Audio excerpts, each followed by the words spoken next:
Are your tomatoes still getting crushed? Is your meat tearing apart? Even though you sharpened, why is this happening? Let's go through it one by one. The first and most common reason, wrong sharpening.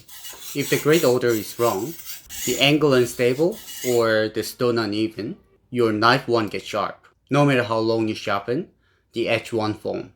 Second, the knife itself. Low grade steel cannot hold an edge. Even if you sharpen, it gets dull fast or never gets truly sharp. If you care about cooking, a good knife is worth it. Last, the knife's life is over. If the blade has worn down more than 1 centimeter, it gets too thick behind the edge. Even after sharpening, cutting feels dull and resistant. Bringing it back takes huge effort. Honestly, it's time to think about a new knife.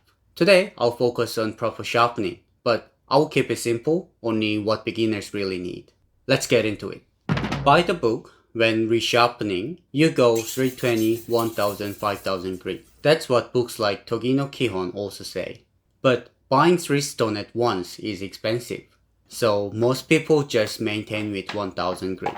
I did the same until I bought a Kohl's 320 grit stone. My sharpening time dropped dramatically. Now I always start with 320 grit to save time. For regular maintenance, 1000 is enough. Always flatten your stone. If the stone isn't flat, your edge won't be either. Draw a pencil line on the surface and rub 2 stone until the lines disappear. It's not the official way, but it's practical and cheap. You don't need flattening plate, and I even used brick before when I just started cooking. I prefer ceramic stone. Regular corundum water stone wear off fast and lose flatness quickly. Diamond stone lose power quicker than you think and can't be restored. Ceramic may cost more, but is practical and economical overall. Angle control is the key. I could talk about this forever, but I will keep it short. Many of us, me included, learn to use finger height or coins to guess the angle, but it's not precise and not comfortable. That's why I made an angle guide card. This card locks at 15 degrees, but you can make any angle, 12 or 20, whatever you like. Use an unused membership card. I will link making tutorial in the top right corner. Lower angle, sharper but less durable. Higher angle, tougher but less sharp. Many sharpeners recommend 15 degree, a good balance of sharpness and durability. But the key is to keep the angle steady while sharpening. Once the angle is set, move slowly with consistent pressure. Start at the heel and go to the tip. Don't push too hard. Let the stone do the work. Too much force shakes the angle and makes the edge uneven. One part many people miss, the tip. You must lift the handle slightly so it follows the curve and stay on the stone. After some passes, you will feel a tiny metal lip on the other side. That's the burr. If you get too much burr, you are over sharpening. Remember, a knife's lifetime is about 1 centimeter of blade wear. Sharpening too much shortens its life, so check often. When the burr forms, flip the knife, do the same on the other side. The most important thing, keep the same angle. Sharpening is about control, not speed. If you've sharpened on your whole stone and medium stone, now use your finest stone to clean off the burr and build a clean apex. If you have a leather stroke, use it now. If not, just do few light passes on your fine stone. Finishing with medium grit leaves micro teeth. These helpful when you cut the meat and won't slip easily. But for fine work, go 5000 plus grit for a cleaner cut and longer edge life. Micro chips usually start at those micro serrated blade. Paper cutting is the simplest way. If some spots don't cut, that's very dull. I learned from my senior to test on the thumbnail, but this depends on how you finish the edge, so it's not reliable. Mid-grit edge catch on the nail, but the fine edge slide, so do dull ones. Here's my method. Shine light on the edge. If it reflects light, it's dull. A sharp edge won't reflect. But if you've done all this and your knife still won't improve, then maybe the problem is new. It's the knife itself. The cheap knife cannot hold an edge. No sharpening skill will fix that. Even when you buy a premium knife, sometimes it's so hard to resharpen that you cannot bring out its full performance. I've worked as a chef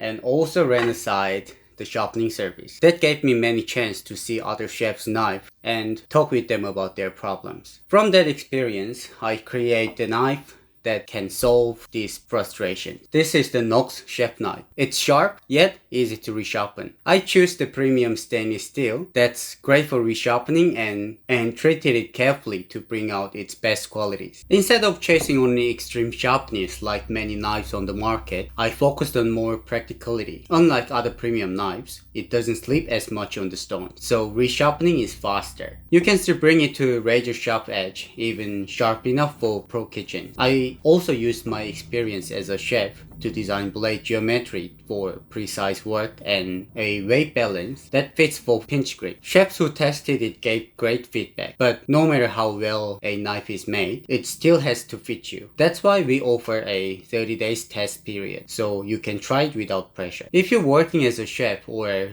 just love knives, check the links in the pinned comment. Thanks for watching.